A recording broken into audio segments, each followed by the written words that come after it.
The air smelled of pine and campfire smoke, the kind of quiet evening I'd spent a lifetime cherishing.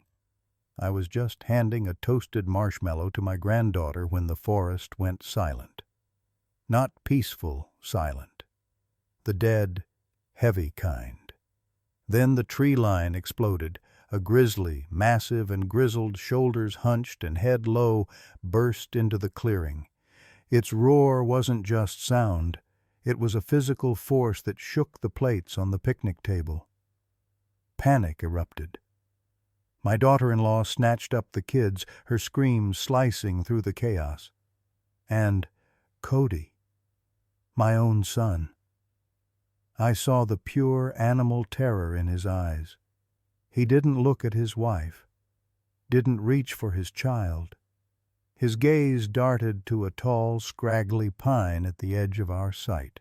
In a move that felt like a slow-motion betrayal, he scrambled for it, his hiking boots kicking up dirt as he clawed his way up the trunk, leaving everyone behind.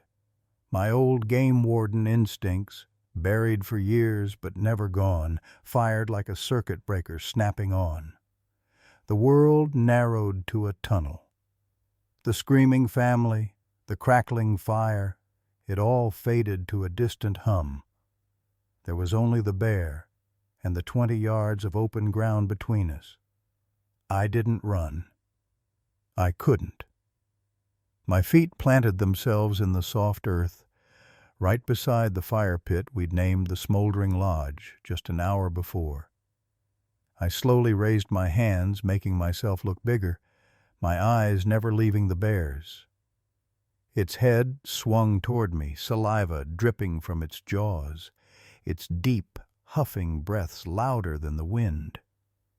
"Easy now," I murmured, my voice steady in a way my heart wasn't. Just easy. I was no longer just Wyatt, the grandfather. I was the barrier, the only thing standing between that beast and everything I loved. The bear took a heavy step forward, its claws digging into the soil, and let out another rumbling growl, a challenge that vibrated in my chest. I held its gaze, my own life flashing not before my eyes, but the lives of the people behind me. This was the line, and I would not move. The smell of old pine and wood smoke filled the smoldering lodge, a scent as familiar to me as my own hands. I was showing Meredith and Cody the old map I'd tacked to the wall, my finger tracing the fire breaks I helped cut 20 years ago. "See this ridge?" I said, my voice falling into the easy rhythm of a story told before. Summer of 2003. Lightning strike. We were up there for 3 days, with nothing but Pulaskis and grit, keeping it from jumping the creek. The Forest Service doesn't build fire towers like they used to, but back then, a warden's eyes were the best tool they had.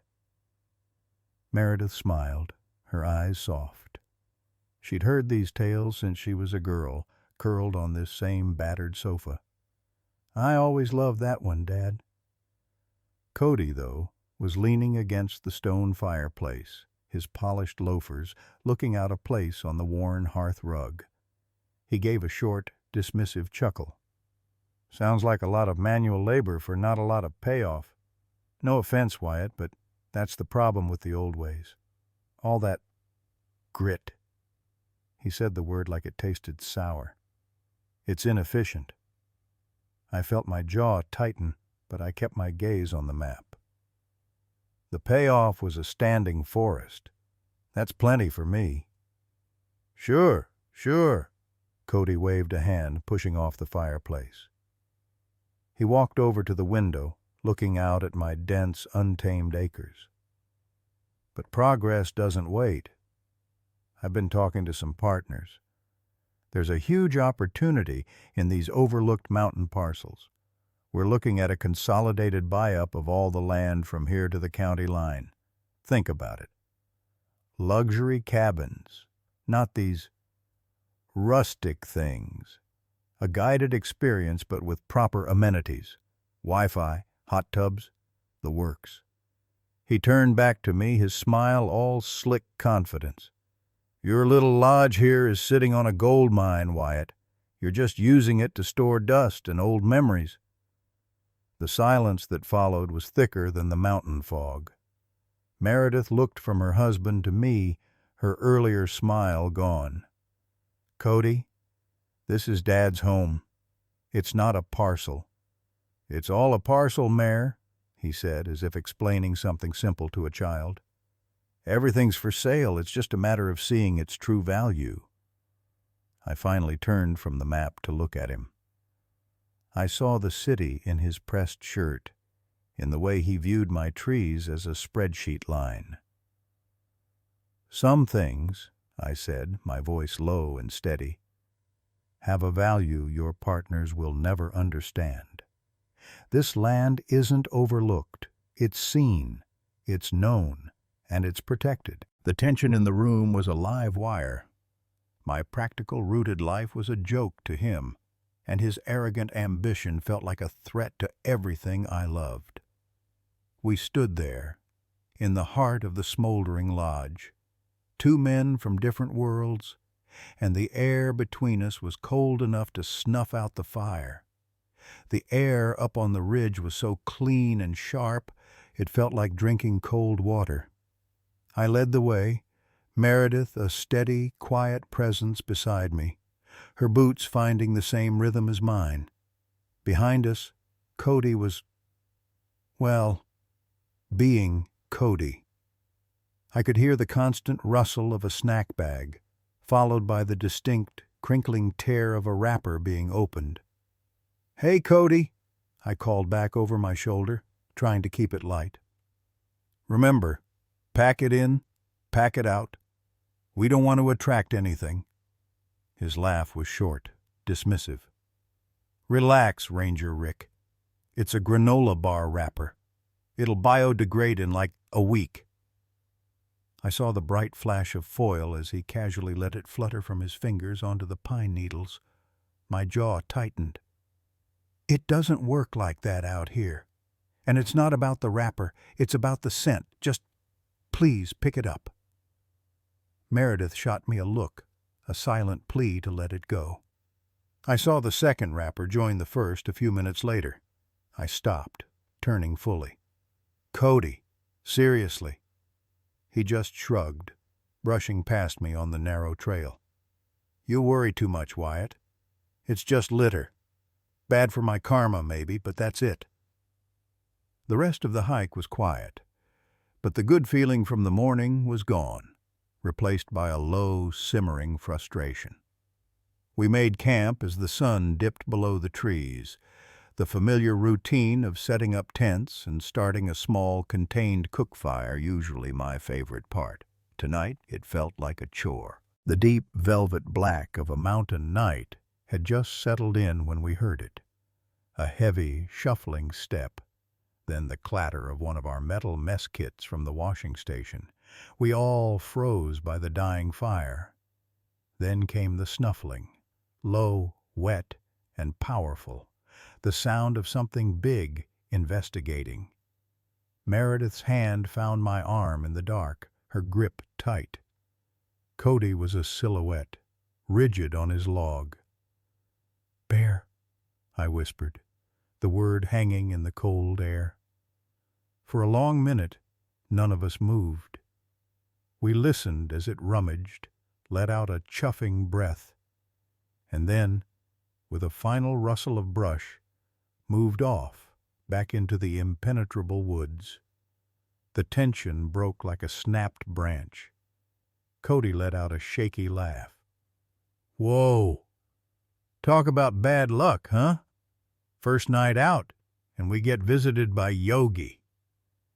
I stared at his shadowed face, the embers of the fire casting flickering light on his features. "Bad luck?" I said, my voice low. "That wasn't bad luck, Cody. That was a food-conditioned bear. It didn't just wander by. It was looking for something." The silence that followed was heavier than the dark. He knew what I meant. We all did. The careless trail of wrappers, the scent of sugar and oats left like a breadcrumb trail right to our tents. He didn't say another word, just turned and zipped himself into his tent. But as Meredith and I sat there, listening to the now too quiet forest, I knew that bear wasn't just a random event. It was a consequence, and it had Cody's name all over it. The morning sun felt like a lie. After what happened at the fire pit, the whole forest seemed to be holding its breath.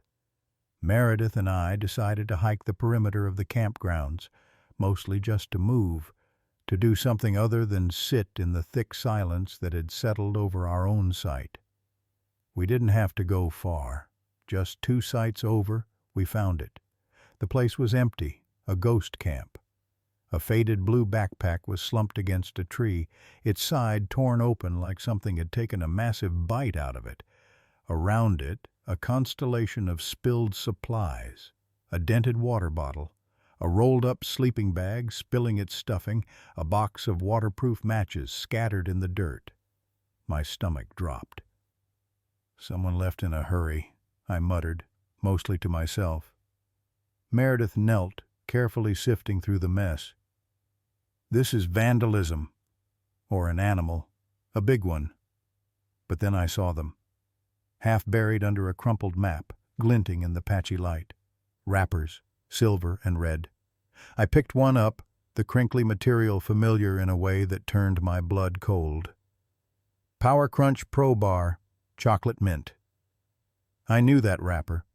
I'd seen Cody fish at least 3 of them out of his own pack yesterday, bragging about their protein content. I held it up, my voice tight. "Meredith, look."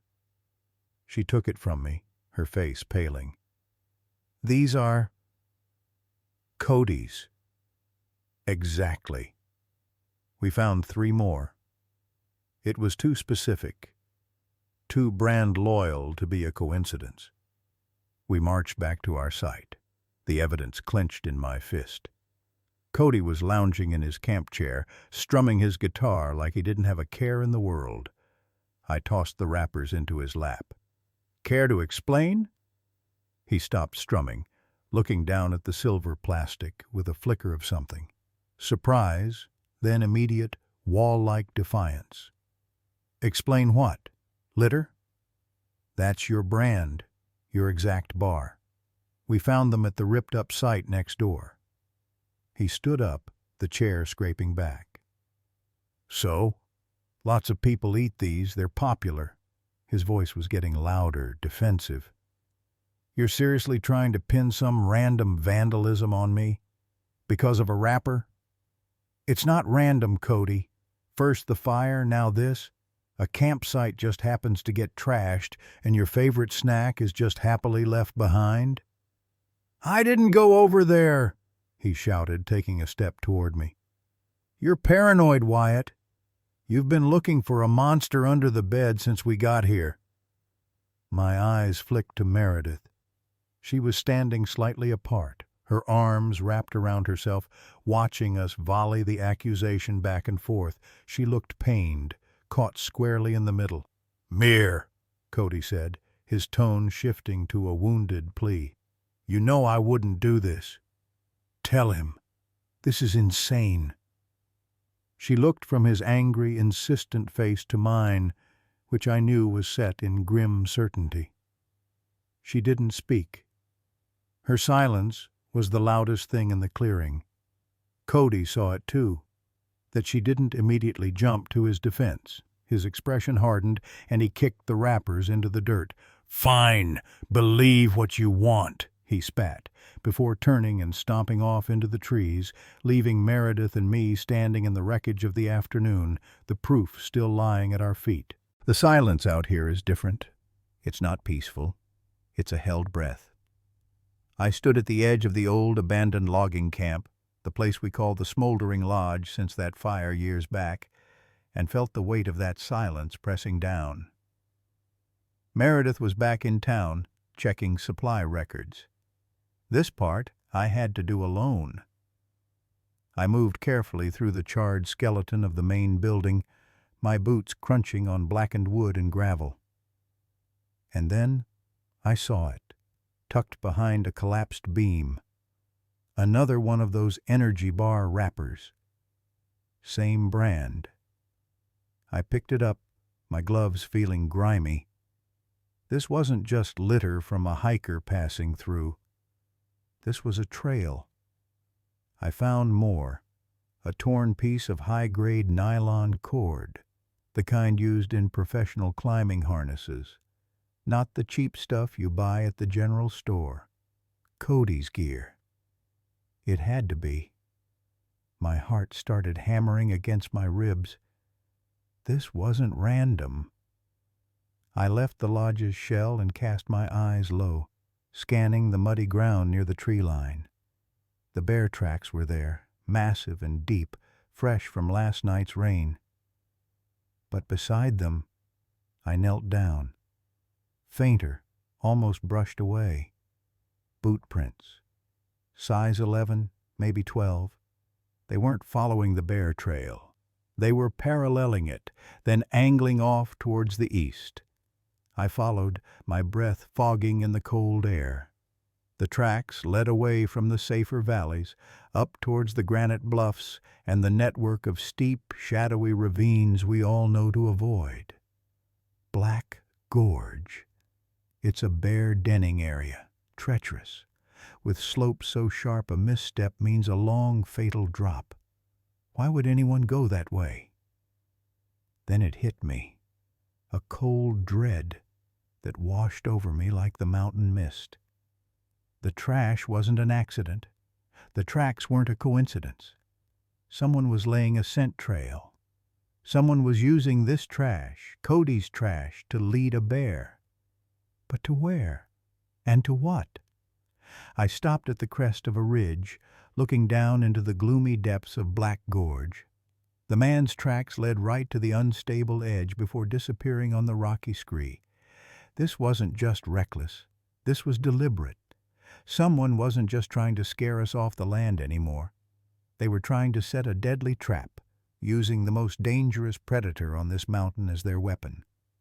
And the bait, it seemed, was anything or anyone that followed the trail they'd laid. The fire was just embers when we got back to camp, the mood as cold as the mountain air. Meredith stood by the tent, her arms crossed while Cody held court in the center of the clearing, a smug grin on his face. And it just stood there, all teeth and claws, Cody was saying to a couple of the other hikers, puffing out his chest. But I held my ground, let out a roar of my own. You should have seen it turn tail and run. My blood, already simmering, boiled over. I stepped into the circle of firelight, the crushed beer can from the ravine cold in my hand. Is that the story you're going with, Cody? That you scared it off?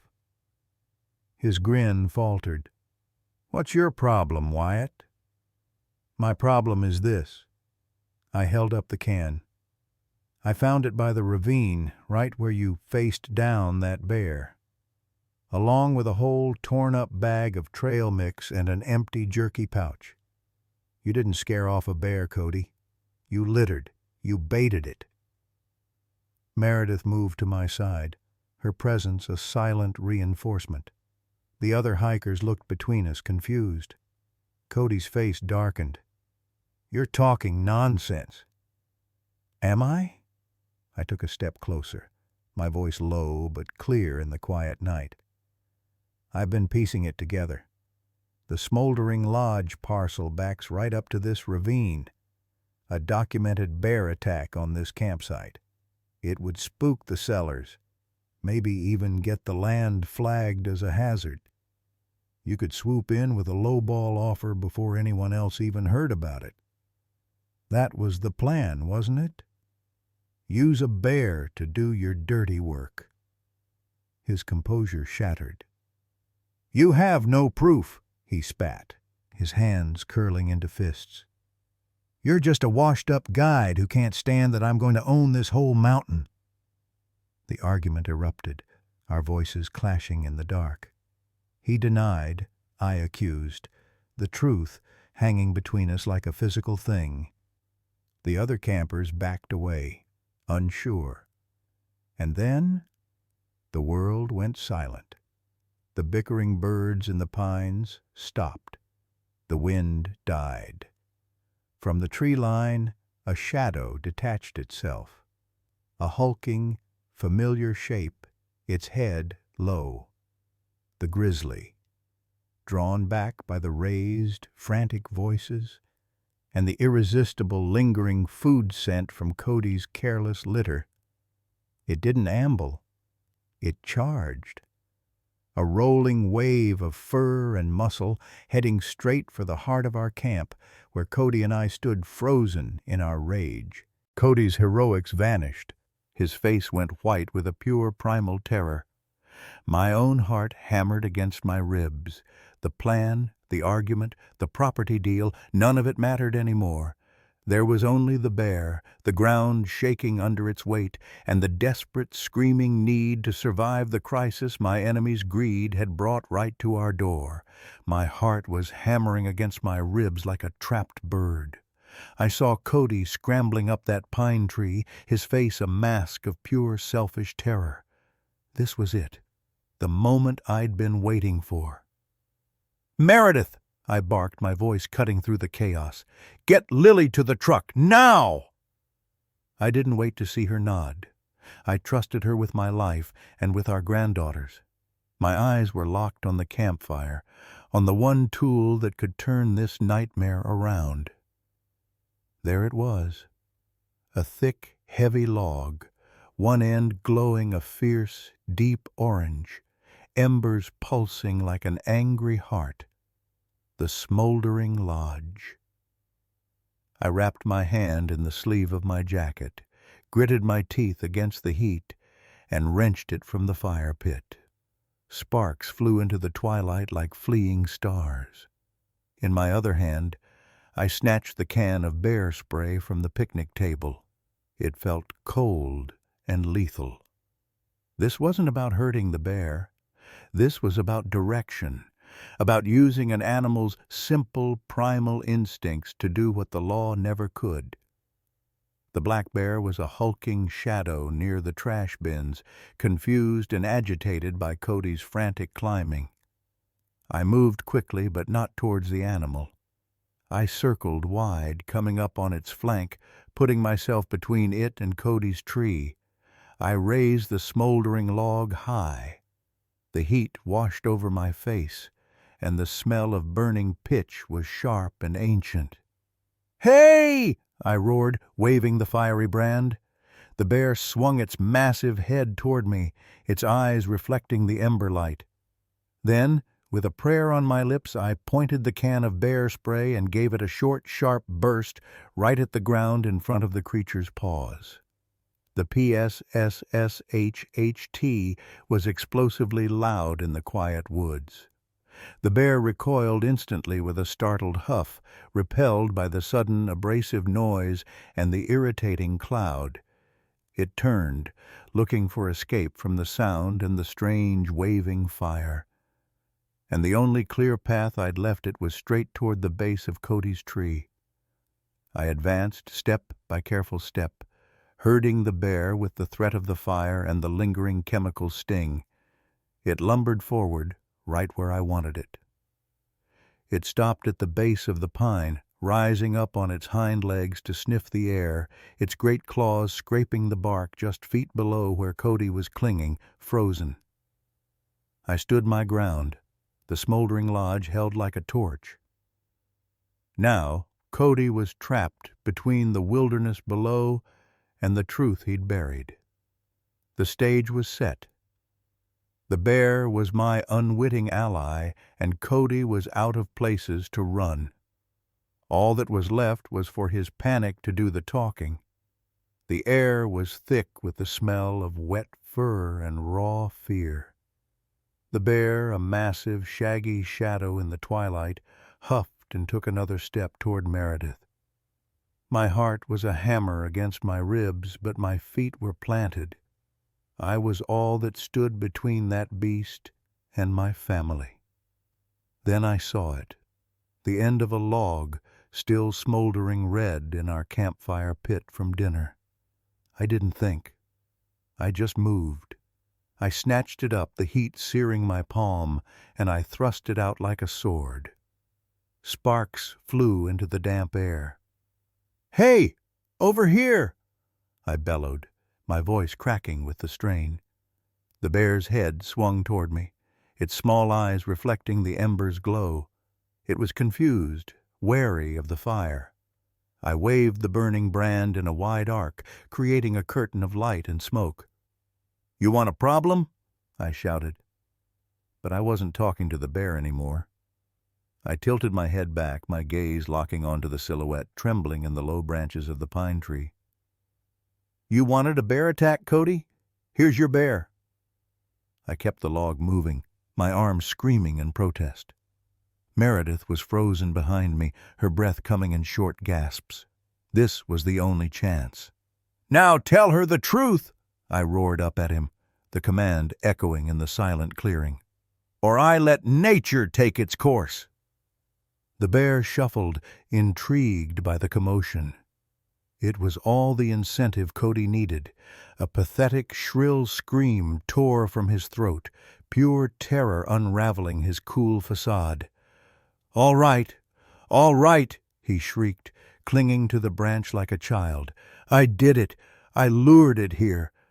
I've been leaving food scraps for weeks. I needed the insurance claim to fail. I needed the land value to tank so I could buy it all for nothing. I'm sorry, Meredith. I'm so sorry." The confession hung in the air, more shocking than the bear's growl. I saw Meredith's hand fly to her mouth, her eyes wide with a new, profound horror. The villain wasn't in the woods. He was in the tree. The bear, finally deciding the flaming stick and the screaming human were too much trouble, let out a final disgruntled huff. It turned and ambled back into the thick brush, melting into the shadows as quickly as it had appeared. The sudden silence was deafening. The only sounds were the crackle of my dying brand and Cody's ragged weeping from above. I finally lowered my aching arm, the truth settling over the smoldering lodge like a cold, clean fog. The real danger was over. My heart was hammering against my ribs like it wanted out. Above me, Cody was frozen on the ledge, a pathetic statue of a man, while the real threat was right here, breathing hot and heavy in the dark. The bear's eyes glinted, low to the ground, a massive shadow detaching itself from the deeper black of the trees. I didn't think. I acted. The end of the log I was holding still glowed a furious orange, a heart of fire in the night. With a grunt I didn't even feel, I hurled it. It didn't hit the bear. I wasn't aiming to. It landed with a crash and a shower of sparks right at the beast's front paws, the dry pine needles around it instantly catching, sending up a sudden choking wall of smoke. The bear recoiled, a huff of surprise and irritation. That was my window. I fumbled the can of bear spray from my belt, my fingers slick with sweat, and unleashed a roaring cloud of searing pepper into the swirling smoke. The effect was instant. The bear let out a confused, pained woof, turned its huge head, and then it was gone, melting back into the forest as quickly as it had come. The silence it left behind was ringing, then a different sound, the scrape of boots on rock. Cody was climbing down from his perch, slowly, carefully. There was no triumphant swagger left in him.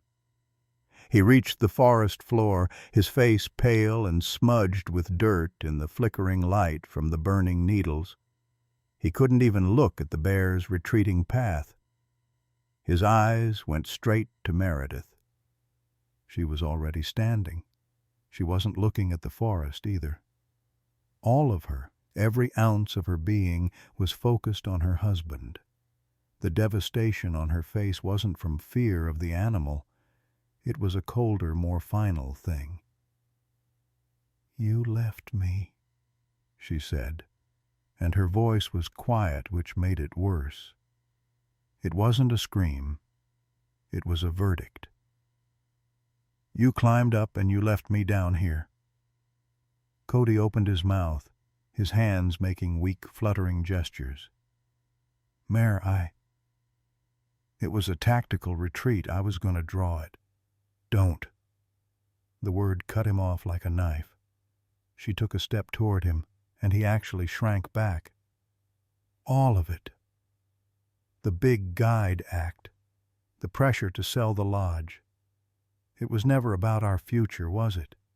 It was just your greed. And when it mattered, you're just a coward. I saw it happen in real time. The last of his facade, the carefully constructed image of the rugged provider, crumbled to dust right there in the smoky clearing. His reputation, the one he'd leveraged over everyone for years, was incinerated not by claws but by his own choices. And his marriage, right in front of me, turned to ash in Meredith's eyes.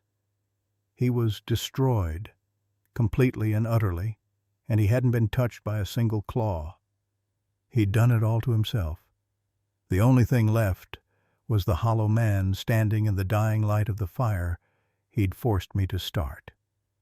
The late afternoon sun filters through the pines, painting the porch of the smoldering lodge in stripes of gold and shadow.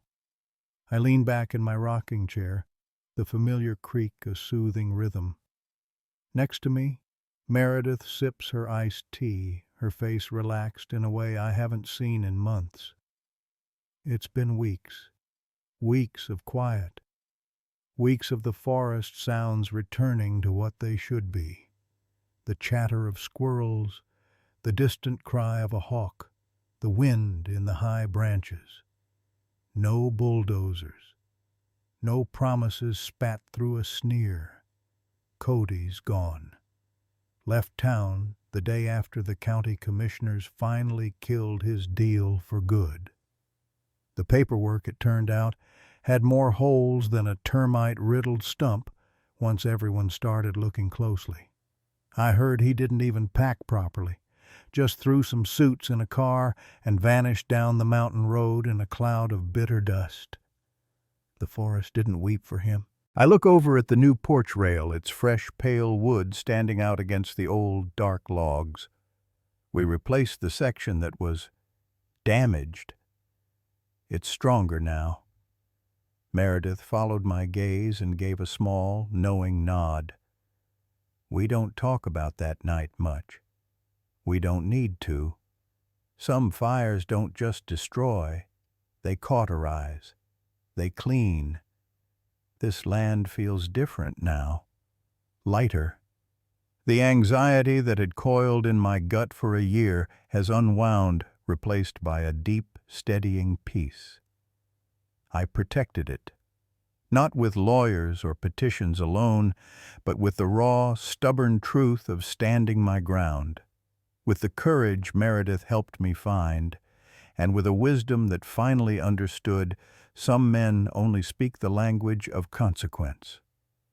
A chipmunk scurries across the clearing, stopping to regard us with bright black eyes before disappearing into the ferns.